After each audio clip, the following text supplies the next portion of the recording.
Okay, so we are at 11 minutes.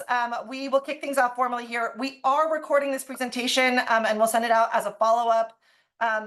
We are going to be talking today about employment fraud and the rise of it that we've seen in the last year. You guys are joining this webinar because you've seen it as well. So Kim and I are excited to dig in today and tell you what we're seeing and some tips for how we can move through it. Just to introduce ourselves, I am Chappelle Ryan. I'm CEO of WorkBright. I will do a quick introduction on WorkBright in a minute.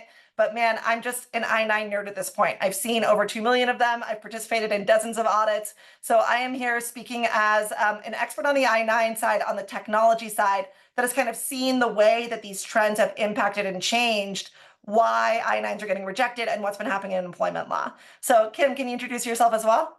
Yeah. Hello, everyone. I'm Kimberly Vesrobodo. I'm a partner with WR Immigration. I too am an I-9 geek or nerd or whatever you want to call us. And I've been dealing with I-9 since 1996 as an attorney. And I love to talk about everything I-9, and we're excited to be here today. Thanks, Chappelle. All right. Yeah, we must be great dinner company just talking about all things fraud and I-9 with our friends and family here. So if you're joining us from this webinar, I know we have a lot of customers and non-customers on this. This is not a sales webinar that we're doing here, but just so you know kind of where we're coming from, WorkBright is sponsoring and putting on this webinar. Like I said, we've processed over 2 million I-9s. We have solutions offerings in the I-9 onboarding and applicant tracking space. Let me just jump forward here. We will be doing a little optional demo after our half hour. So this half hour we're going to spend today is really just us sitting down and saying, where are the issues that are coming forward right now?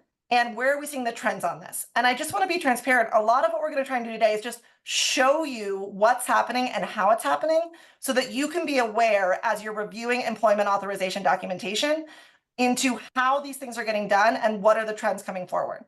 So we have a couple of slides on best practices and tips for how to mitigate against this. But man, this is a fast evolving world that is happening right now in fraud and employment authorization. So we are trying to keep up with it. We're trying to move forward. I believe that just you being aware of what's happening is going to be your first line of defense in what to then do about it, how to identify it. So we're going to spend the majority of our time here talking about the challenges and the trends that we're seeing in this space. A lot of time too, we're going to try and give you the tips and ways that we navigate through it. And then if you'd like to stick on after the half an hour, we just have this book for half an hour, but if you have space and you want to see how WorkBright is tackling this issue with our technology, then feel free to stay on for an optional demo at the end of this. Also, I'll say it one more time for those that are just joining now, we're using Q&A for questions. So if you have very pointed specific questions, please put them there and we will try and find time to answer them as well. All right, let's jump into it. So you guys are joining this webinar, which means that you have come up against some fraudulent documents or you are interested in this topic. And here's kind of the three intersecting trends that we're seeing that is really rising this up in a topic that is hot for us all to be discussing in the HR world. First one is fraud is on the rise, right? There's 20% increase in fraud attempts year over year. Last year, that cost US citizens $23 billion in losses, affecting more than 15 million people. Just in that 20%, I'll say 60% of the document fraud, which doubled in 2022 to 2023, was specifically around driver's licenses. So that is your hottest ticket document where this is coming, is driver's license manipulation and different document fraud that's coming forward here. So just overall, we're seeing that fraud is on the rise. And that goes hand in hand with data breaches that are also on the rise, right? Over 3,000 data breaches happened last year in the United States. It's a 78% increase from 2022. What's interesting about this, though, is that the number of victims this past year actually went down. And the reason is these data breaches are getting more and more sophisticated. So there was a higher number of breaches that affected less people. And the other concerning trend in here is that in 2018, when companies have a data breach like WorkBright, we actually have not had a recorded data breach that is from our own fault. We do SOC 2 Type 2. If you're using a vendor, you should check out what they're doing on security side of things if you have PII. But what we're required to do if we had one is report these to state agencies, right? There's all of these processes that we have to go through when we have a data breach. In 2018, 100% of those data breaches that were reported had what's called a vector, a single source vector, which meant the company that was reporting it could identify where the breach came from. What's really concerning here is fewer number of victims, and only 54% of the reports that came through this last year were able to identify where the breach came from, which just shows you how much more sophisticated these data breaches are getting year over year. And when we do have a data breach, like this massive one, which you guys are probably aware of 270 million Americans who had their social security numbers breached, that is what then is used up here to present and create fraudulent documents and identity theft and all the different types of fraud that we're going to be talking about today. So this fraud is on the rise and data breaches go hand in hand.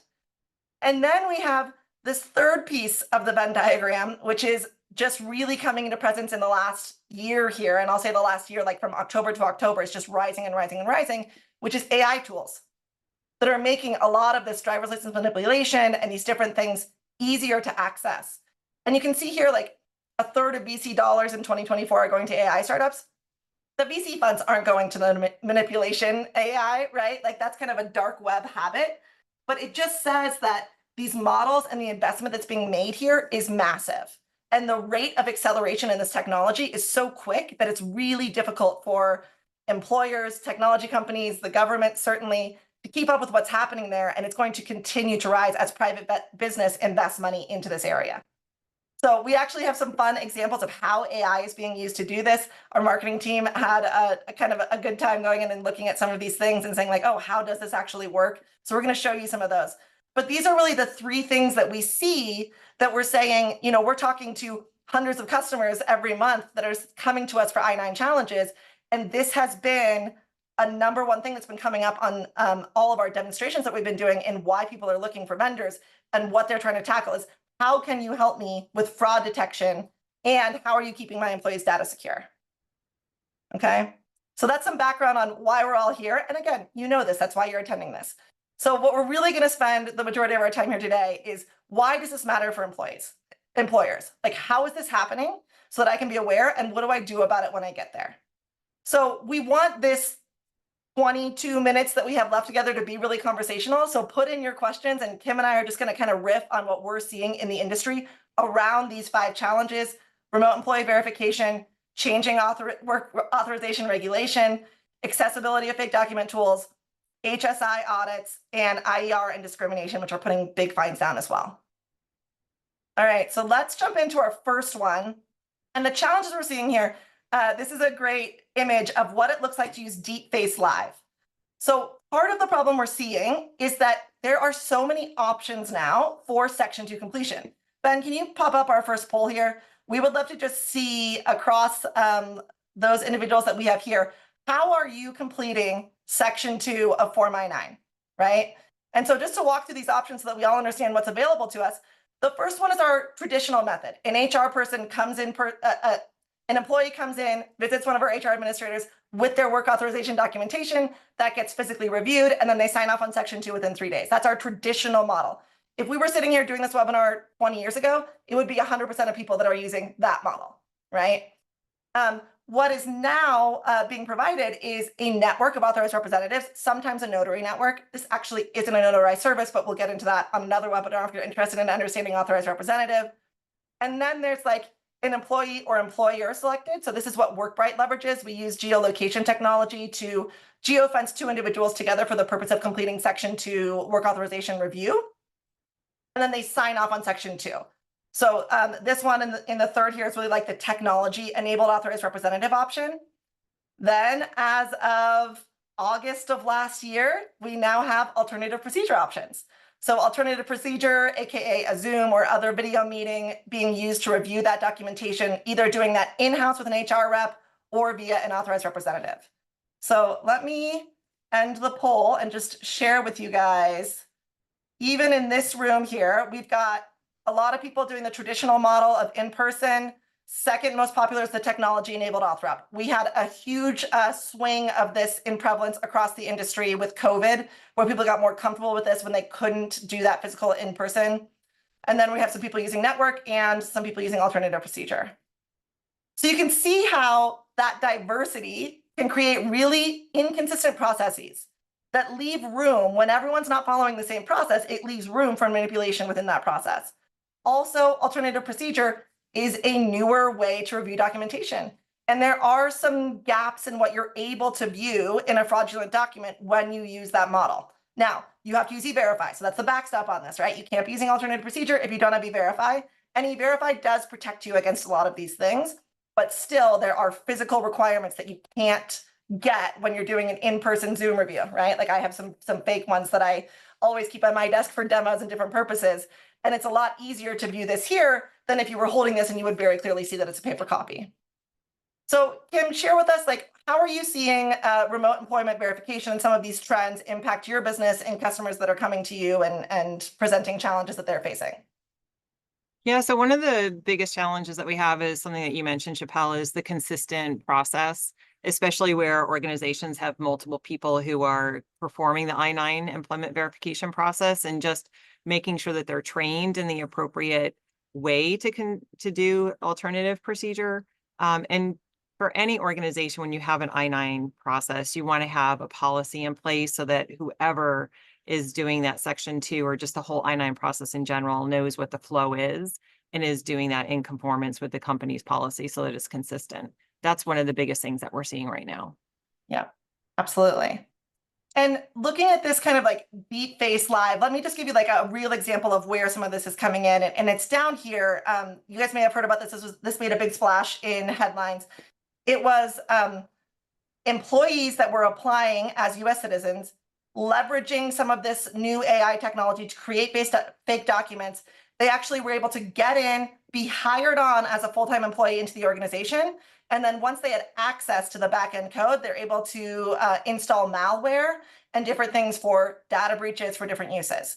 Another way that we've seen this being used is employees from other countries that are coming in, again, using this kind of remote, taking advantage of remote employment verification, things that have potentially a lower standard, or these live kind of deep fake things to get hired on as a full-time employee, and then outsourcing that work internationally at a lower rate and keeping the margin of what they're being paid by the employer, and then outsourcing that to places with cheaper labor.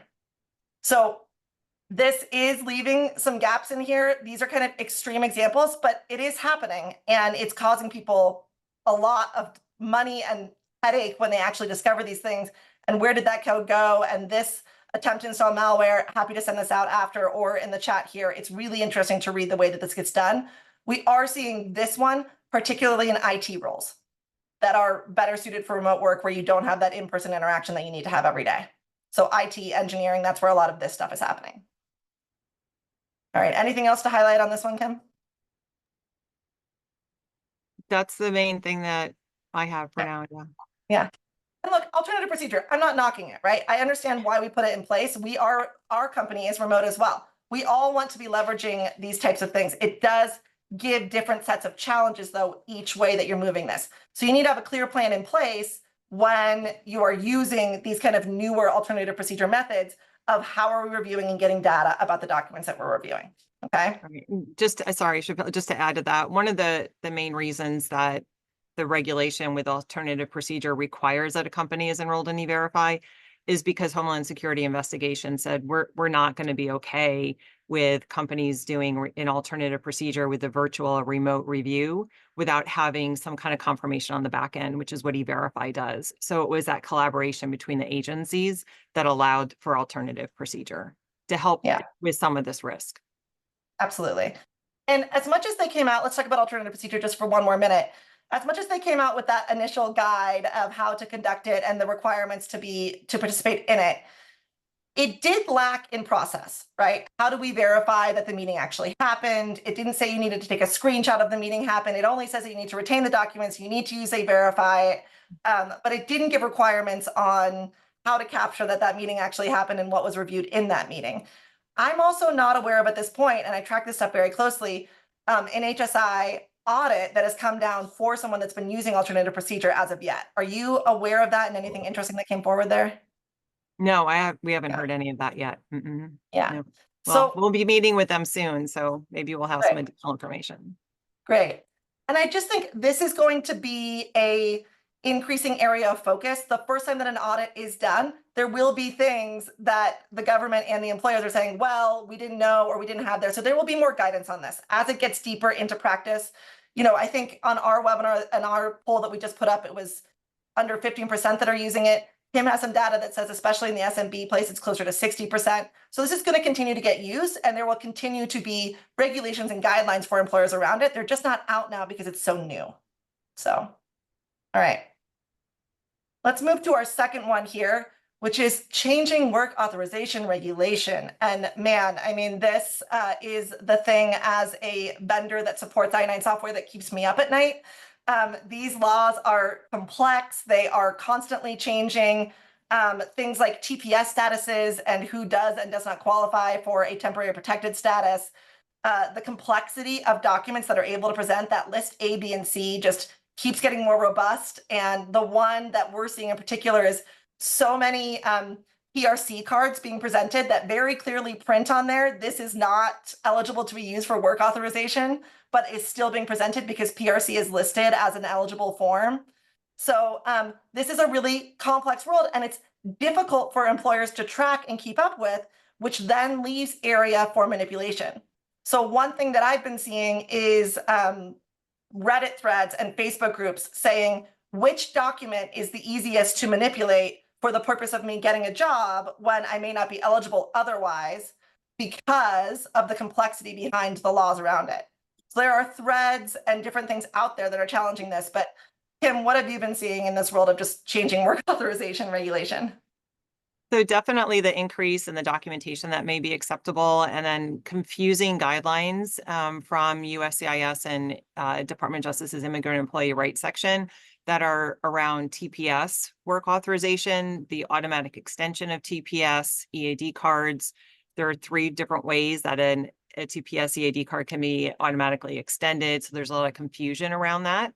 And the guidelines on the government website aren't always matching or crystal clear. And as experienced professionals, we even are getting confused with some of the requirements and some of the new documents that are being used or that can be accepted, such as the parole programs for Afghanis and Ukrainians and Venezuelans. There's just a lot of uncertainty around those documents, when they're extended, who that applies to. So there's just a lot of confusion. So in that case, it's really helpful to, speak with someone who is experienced with those nuances. And then there is also this increasing interest of the states in the I-9 process, and more likely it's with respect to E-Verify requirements, as well as Illinois has a new law that's going to come out. It's already out, but it will become effective soon, which is somewhat mirroring the California law, which requires employers to provide certain notification to employees if they are audited by a government agency, such as HSI, of their I-9 process and their I-9 forms. But these state E-Verify regulations can be really confusing.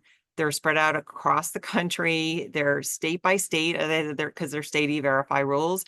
But they're also, in some instances, kind of hard to dig down into. Does this really apply to our company? Is it requirement if I just have a remote employee who's sitting in that state who's performing work, or do I have to be doing business? And so there's a lot of issues that go into that. So that's really important to be mindful of where your workforce is located and what laws are coming on the books with respect to the I-9 process and E-Verify that are at the state level. Yeah. And I want to double click real quick on the Illinois, because we do have a question in here, and I know it's a hot topic because this is one of the first kind of like major things, California a little bit, but Illinois in particular, that has really come down with this. Do you think that's going to be challenged, reversed? Like, what are you seeing as the next step for this new thing that's coming through to Illinois? Yeah, so with the E-Verify state law in Illinois, there was a summary from the prior bill that was going to ban E-Verify use in the state of Illinois. And that summary has kind of gotten out ahead of what the law actually is. So the law doesn't ban E-Verify or employers' use of E-Verify in the state of Illinois. It has restrictions on it. So it's saying, employer, follow the federal guidelines, but don't create anything more restrictive than what the federal guidelines are with respect to the use of E-Verify. And then it adds that additional component of notification to employees, similar to the California law. So E-Verify is not being banned by the state of Illinois. It's just tightening down on some of the notifications that are required if you are an employer participating in E-Verify in the state of Illinois. Thank you for that. Yeah. And I want to move on to the next one just because I'm conscious of time, and this is the first time we're kind of trying to do a 30-minute webinar, so we're going to have to keep moving here. But I do want to say, like, a lot of you are probably using vendors to complete your I-9s right now. That does not necessarily mean that you are covered from all of these changing regulations and that your vendor is doing 100% correct. So I highly encourage you. I think it was it DOJ that came out last year for the first time ever with guidance to employers that are leveraging technology of what to check with your technology to make sure that it's compliant. This is a great handout. It is really the first time that they've responded directly to the technology that's been overlaid here. Specifically with WorkBright, we actually go so far as to indemnify our customers against fines that would be related to the way that we're facilitating the process. But we are the only vendor out that is going to that level to stand behind our product. And that's because these things are really complex and they change. So we work very closely with counsel, Kim being one of them, to kind of review things that we're doing to make sure that they are within the bounds of what USCIS is putting out within their Form I-9. But just know that if you're working with a vendor or if your payroll provider has a Form I-9 in there, that doesn't necessarily mean that you're compliant with all of these changing regulations. So make sure that you're consulting with them individually as well. Okay, let's go on to 3, fake document tools. This is really that AI thing that we talked about earlier. It is wild. This is an example that we took where you can just take a few photos and you can create these fraudulent documentation. This certainly is going to get used more in alternative procedure review versus, I think we have it in here. With these, they can't produce the holograms yet. They can't do a lot of the stuff that state governments are doing with their driver's license when you do a physical review. So this is kind of an acute challenge with some of those alternative procedures, but it is very cheap and easy. You can get it done for under $10 to create a document that looks to be genuine. And HSI has expressed that fraudulent documents are nearly impossible to distinguish. Your bar is generally accepted to be reasonable. But the data leaks, this is just a growing issue. So Kim, what have you been seeing around fake document increase in employment authorization? Yeah, so there has been an increase in the use of fake documents. And one thing that E-Verify can't always catch is identity theft, right? So E-Verify can look through the government's database to see if somebody has created a document that doesn't belong to a particular person. So they verify it through the DHS database or through Social Security Administration, but they can't always detect identity theft. And so it becomes more and more difficult, especially when you're doing the virtual review, because when you're the employee's holding a document up, you might not be able to detect if there's a hologram on that. Is the lamination coming off on the back of it? Is the paper secure? So those are some of the things that we have seen with additional questions from HR representatives about, hey, this document doesn't really look right to me, but I don't know because I'm not looking at it in person. So those are some things to keep in mind. Yeah, absolutely.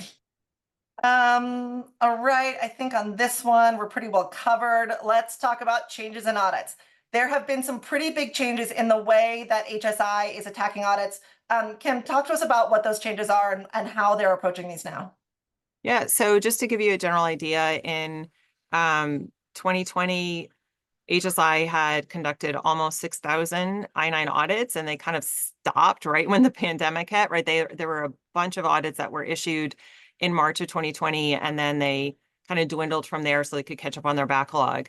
In fiscal year 2022, they had conducted 624 audits. Fiscal year 2023 was 301 audits. And then this fiscal year of 2024 that just ended September 30th, they had estimated around 300 or so. What they're doing is they're targeting those industries that are more likely to have errors, which are manufacturing, construction, and hospitality. But their audits are now lead and tip generated as opposed to blanketing and just sending the inspections out. They are actually going off of tips or complaints, and those could be tips from other government agencies. So if an employer may have a DOL audit, it could result in ultimately an HSI audit as well. So HSI has actually said that even though they have a lot fewer audits, they've been taking in as much or greater revenue and fines because of that targeting that they're doing. Yeah. And I apologize, I'm really cruising through this just because of time's sake, but I'll just say where we're seeing the biggest fines come across are, actually, I think this is our next slide, is IER and discrimination, which is also following that same tip model that Kim just described. So these tips can be given by an employee themselves when they say, I presented documents that were valid for proving my work authorization, and my employer requested another type of documentation. They refused employment because of that. That can be a tip that is given to IER or HSI, or from another employee that's working with them that says, I learned that this person has fraudulent documents and I'm giving a tip, and now we're going to audit everything that comes in on top, including the processes that they're using in this.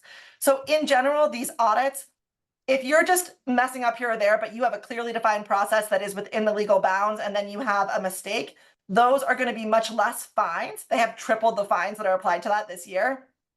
But the big ones, the 1.5 million, are going to be this discrimination where you're saying, where an employee is saying, I was able to work in the US and this employer told me that I wasn't, or they didn't have a process set up to complete this I-9 in a timely manner. So IER and discrimination is going to be a big one. Kim, maybe just highlight here one of the big things that came across in regards to this last year. Yeah, so one of the things that you were looking at is a staffing company that was fined over $200,000 because of unlawful hiring practices. Basically, they didn't accept a permanent resident document. They didn't accept documents that were presented by the individual. They required specific documentation from that individual, and it resulted in citizenship discrimination.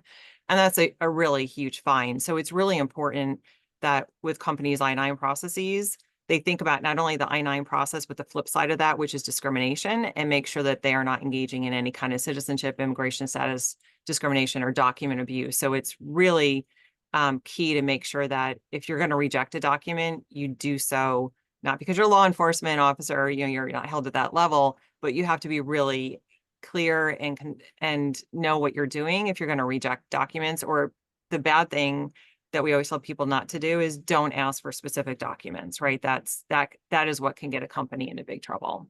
And that's kind of what happens in a lot of these cases. Yeah. Okay, so now that we have scared our 100+ participants to death on this, of all of the things that they have to navigate, and we've only left 2 minutes for the tips on what we want you to do to help against this. We are going to go through these, but again, if you can hang on, we're going to hang on a little longer. I want to show you how we're combating this, but I want to give some tips here. The first is source legal advice. Get experts on this stuff. It is complex. Even Kim, who is the expert that I know in this area, is doing research constantly. She's up-leveling her game. She's talking directly with the sources. I mean, there's just no way to get closer connected to this than the people that are directly involved in it. I have Kim's information on the Q&A slide, so if you have specific questions, you can definitely reach out to her as well. But especially important if you're using alternative procedure. Define this is document and train on the process. Define your I-9 process, how you're doing this, and then pass it by legal and say, should we make any changes to accommodate for some of these new trends that are coming forward, to make sure that our employees' data is secure, to make sure that we're doing our part in reviewing the documentation. Pass this I-9 process by your legal experts and get them to sign off on it. Third thing here is conduct internal audits. We actually have a process we're in early access on of doing kind of a data audit off of what we're doing is we're OCRing your historical I-9s and passing it through the most common errors that we see on Form I-9. You should be doing internal audits annually, whether that's a spot check, whether it's everyone that was conducted in the last year. By conducting this process, documenting how and when you do it, you're going to be in a much better position in the event of an audit to say, here's what we did, and maybe we missed something, but our process was compliant. These auditors that are coming in are people. They want to see that you are making your best effort to complete these compliantly, and conducting internal audits is going to be a good faith effort that you are doing your part in reviewing these documents. Maximize your available information. If you can hang on with us, I'm going to show you how technology can really support you in getting additional information about the documents that you're submitting. We've actually just integrated this into our I-9 product. So I saw someone in the Q&A that's a current customer. Thank you so much. Hang on with us. I would love to show you this new document verification feature, which we've incorporated right into your I-9 process. And then know your responsibilities. Kim said it. You are not expected to be a law enforcement officer, but you are expected to be doing your part to review these documents to the best of your ability. Real quick here, Ben, go ahead and pop up that poll real quick about audit service. If you think that you're due for an audit, go ahead and pop information in here. We can follow up with you with more information that will tell you that, how we're going to support this and what that looks like. If you need an in-depth audit, we may refer you to Kim, right? So WorkBright's audit is going to be like that surface level. We're going to take everything through and we're going to give you the data. If you have really complex issues or you think you have a big problem, you need to go to a legal expert like Kim and her team over there that can help you through that. Okay, and sorry for the quick poll on here. If you didn't get a chance to respond, go ahead and just email us on the next slide, and we have those responses in there for those of you that want more information on that. If we have questionable documents, Kim, can you take this slide real quick? Yeah, so if you have questionable documents, it's always good to, ask one of your team members, get a second, pair of eyes to take a look at that. Another thing you can do is contact your legal counsel, who might be very well versed in what documentation is appropriate or accurate or valid.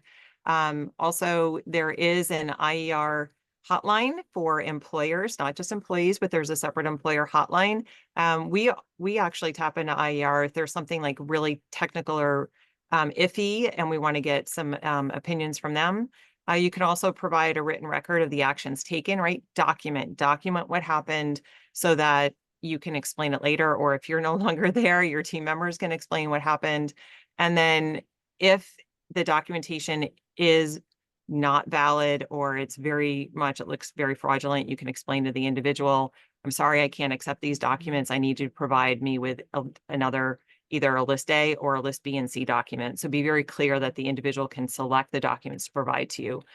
So you don't want to just accept something that looks clearly fraudulent, right? Even though you don't have to act like a law enforcement officer, you still have to act like a reasonable individual. And if a reasonable individual would not accept the document, don't accept the document. Don't ever terminate an offer immediately. You need to go through these steps in order to ensure you're doing your due diligence and not not inadvertently engaging in discrimination, right? And never, ever, ever ask for specific documentation from an individual. That definitely can get you into trouble. Yeah, that's been a big one of posting, like, we only accept passport or driver's license, like these list B and C. We can't do any of that, even when we're asking for additional documentation on this. We just have to, the wording is something to the effect of, do you have other documentation that could support your work authorization as listed on A, B, and C? Okay. And just a quick point, you enlightened me to this, which I think is interesting. IER is not always going to get back to you, right? They have a huge backlog. They are dealing with thousands of employers on a daily, monthly basis. What it is going to do, though, is going to give you that documentation that you made your effort to get back to them. Sometimes they will respond with information. Sometimes it's just that you submitted the case. It's going to really help you in the event that you have an issue later on. Okay. So 3 minutes over, like I said, our first time trying to do a short webinar, we needed just a little more time, but I appreciate those of you hanging on with us. Ben, throw up that quick poll if you guys are interested in learning more about WorkBright services. I'm going to give you a quick document verification demo if you want to hang on with us for a couple of minutes. But if you need to hop off because we're over our regularly scheduled time, go ahead and do so. And just pop up. Do we have that poll up? I'm not seeing it on my end. On additional info. If we can't get it up, just go ahead and throw it in here. I also have Kim's email. Kim's going to be an excellent resource for specific stuff. I saw someone in the Q&A said, like, we had a situation that was a nightmare for us. Like, those really meaty situations are what I go to Kim with on behalf of our customers all the time, and they are uniquely suited to do. All right, I think we got that poll. Okay, so for those of you that are hopping off, thank you for joining us, and I am going to hop in now to tell you a little bit more about how WorkBright has solved this unique challenge. So what I'm going to show you is document verification. Like I said, it's kind of worked into your I-9 process. 3 things we were trying to accomplish with this product functionality. The first one is, look, our mission is to be the best I-9 provider in the world. We look at the reason that all of our I-9s are getting rejected and sent back to employees, the reason they're not moving forward with employment on these.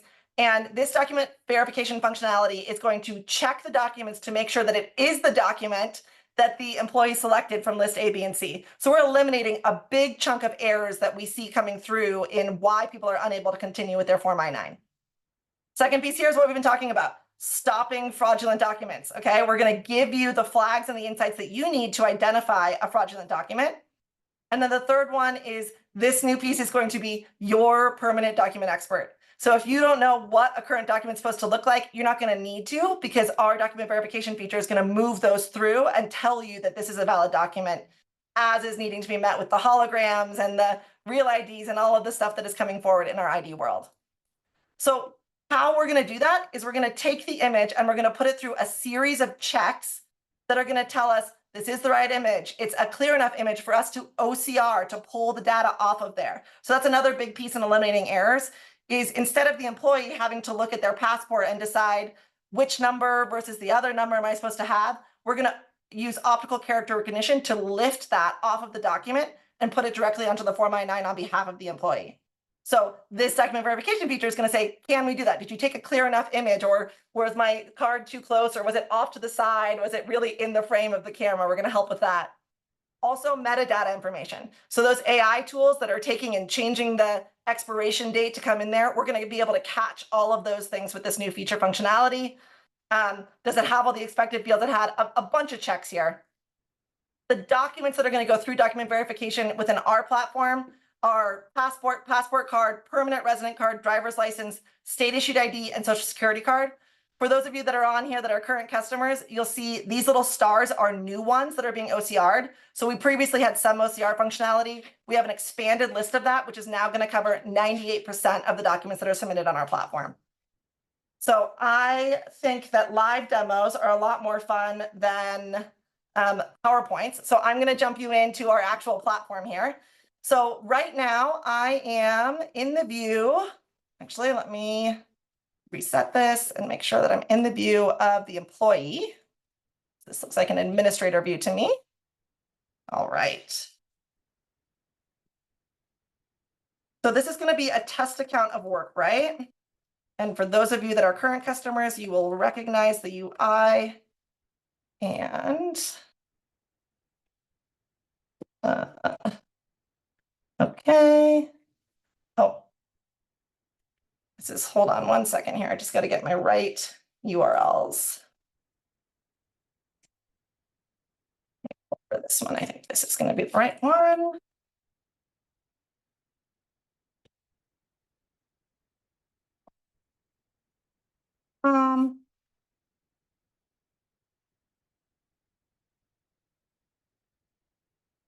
All right, we're in. So I'm jumping right into my Form I-9. So if you have never seen our platform before, just know like this is what we call section 0. It's taking profile information that I submitted, but because the employee has to enter section 1 information, it's giving me the ability to edit and change anything before it gets transposed onto that section 1. So I'm reviewing this and I'm saying maybe I don't want to include my I-9 or include my social security number on my I-9 because it's not required. In this case, I do. So I have now filled out that top level information in section 1 of Form I-9. And from here, I'm going to select my citizenship status. This is going to show me which list A, B, and C documents correlate with our citizenship status that we selected. So this is an important point. Like some of these other, we get asked by customers, can't we just reorder list A, B, and C for the ones that are most popular? No, we can't do that. But what we can do is say, these correlate with the citizenship status that you've selected to help guide the employee through this. So in this case, I'm going to select a US passport. And this is where my document verification is going to kick in. I'm in a sandbox account, so some of this stuff where it says pass verification, that's just so I can demo it properly here. So in this case, I'm going to show you guys what it looks like if something does not pass. So I'm going to begin verifying my document. And first thing is I'm going to take a photo. If maybe I'm at my desktop camera and my desktop does not have a camera option, I can continue on another device. I can pull up a QR code and then take a picture from my phone. So a nice UI there to help the employee guide through taking photos of their documentation. But I'm going to use my built-in camera here. And you can see because I selected passport, it's guiding the employee in how they want to take the photo. So here is a printed out version of a passport that I have. And you can see once it was in frame correctly, this take photo thing appeared. So instead of, someone's they're saying, take a picture of your passport, and I'm pushing this through and they're taking a picture like this. We see this often. This will now correct and catch that in here to make sure that we're taking a clear image. So I'm going to use this photo and it's going to process the ID. This is taking that ID through all of those checks. On the passport, I think there's about 19 checks that we're pushing through, and it's saying we are unable to verify this document. So the first thing we're going to do here is for the employee, this is dynamic text that's going to tell them why this document wasn't able to verify. So if, for example, I had selected my passport, but then what I had actually uploaded was a driver's license, this would say the type did not match what you selected. You can go back now and select a different type. So we're catching these things up front. And then, of course, if they're submitting a receipt because they had an expired doc, they can go through the receipt workflow here as well. But in this case, we're going to go try again. And we are going to take that photo and we're going to push through here. I'll take it again. I'll put my take photo. Now, this is going to give me a final fail because I tried it the first time, didn't work. I tried it the second time. What you're going to notice here is because of these IER discrimination, we are not taking action on these. These are additional flags for you as the employer of record to ultimately make a hiring decision on. So we're not stopping the employee because we were unable to verify their document. If for whatever reason they believe that this is a valid document for work authorization, we need to allow them to still complete the process. So they're going to, we're going to say we're unable to verify this document. On the next screen, now I can manually enter my information. Had I passed, it would have OCR'd, lifted the document information off, and we would be able to go through. So let me just take a couple of things here. My expiration date needs to be in the future. So let me take that. Next. Did I use a prepared translator? So if yes, this would pop down. If no, go in next. And then now I am signing under penalty of perjury, and I have completed section 1 of Form I-9. Okay. So our platform at this point is going to move us into our authorized representative workflow. I'm not going to do that process right now in this demo, but I highly encourage, for those of you that hadn't seen it, we have a patent around this piece of technology. I'll explain it at a high level. We use geolocation technology to fence two individuals together. So let's say Kim was my neighbor here. I would enter her text message, her phone number. It would send her a text message. She would pull up that information that would say, here's a video overview of your awesome responsibility as an authorized representative for the purpose of completing section 2 of Form I-9. She would watch that video. She would review the documents that I had just submitted in WorkBright against the physical document that I'm presenting to her at the same time. And then she would sign off under penalty of perjury that she reviewed these documents and they meet the criteria for signing off on section 2. So this is something that's really unique about the WorkBright platform. We're able to move people all the way through section 1 and 2 in under 10 minutes. This is the main reason that people are coming and choosing us as a vendor provider, in addition to the way that we navigate all of the TPS statuses and your kind of 5% of edge cases that come through. We're able to accommodate all those e-verifies as well. But let me flip you over to the administrator view so you can see what that unable to verify document looks like.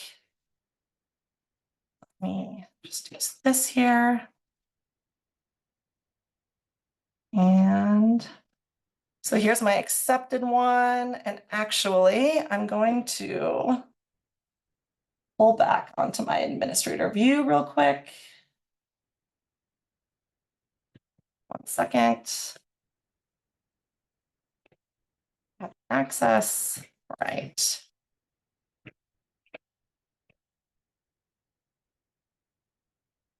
And I need to just sign into the to my admin account here. 1 second.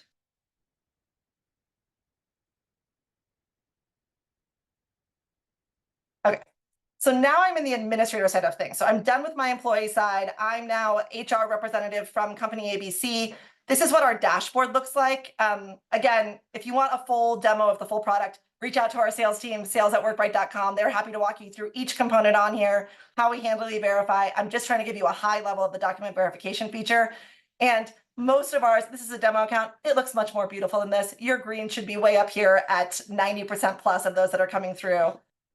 What I want to show you for document verification is within our I-9 forms, I now have this verification status right here.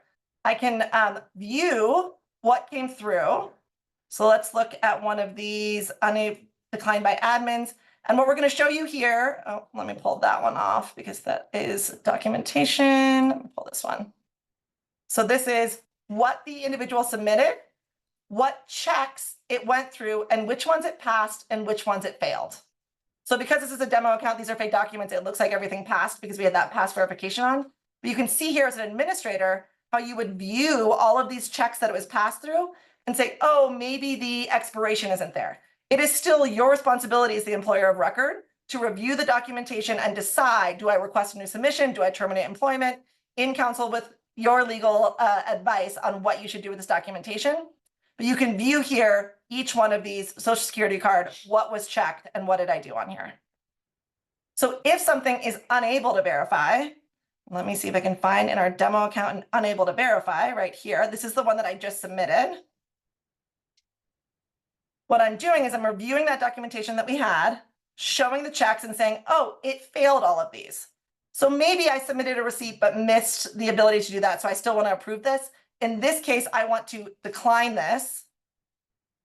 We're going to put on your trail here who declined it at what time. So you have that log of who reviewed the information and what they did. And then from here, if I want to, I can take action on this and I can reject it, send it back and say, this was a receipt, please reprocess. And then this is going to send an email back to the individual. And I have the history of documents that went out, the reason that it was rejected, all up in here in one audit log. So this was super high level. Let me see if there were questions that came through here. I'm going to hop back and say, because we're about 15 minutes over, let me hop back into the deck here and just share this over one more time and say, we would love to support you with this. I would love if you're if you're an existing customer, this document verification feature is in early access right now with some rave reviews. We'd love to get you in on that. So please reach out to your AD rep and they can get it turned on and configured for your account. If you're a brand new customer, this demo probably was not sufficient in having you understand everything that we do at WorkBright with our Form I-9. So please reach out to the sales@workbright.com to get a better overview of those administrative dashboards, the way that we integrate with your Verify and all of those details. All right. All right. Well, that is the end of our webinar. Kim, thanks for hanging on for our product demo. Really appreciate your expertise here. Always super insightful. Direct questions, go to Kim on this. For more information from us at WorkBright, please reach out to us. And we appreciate the time today, the half hour and the extended time for most of you. Thank you guys so much. Thanks, Chappelle. Have a good one.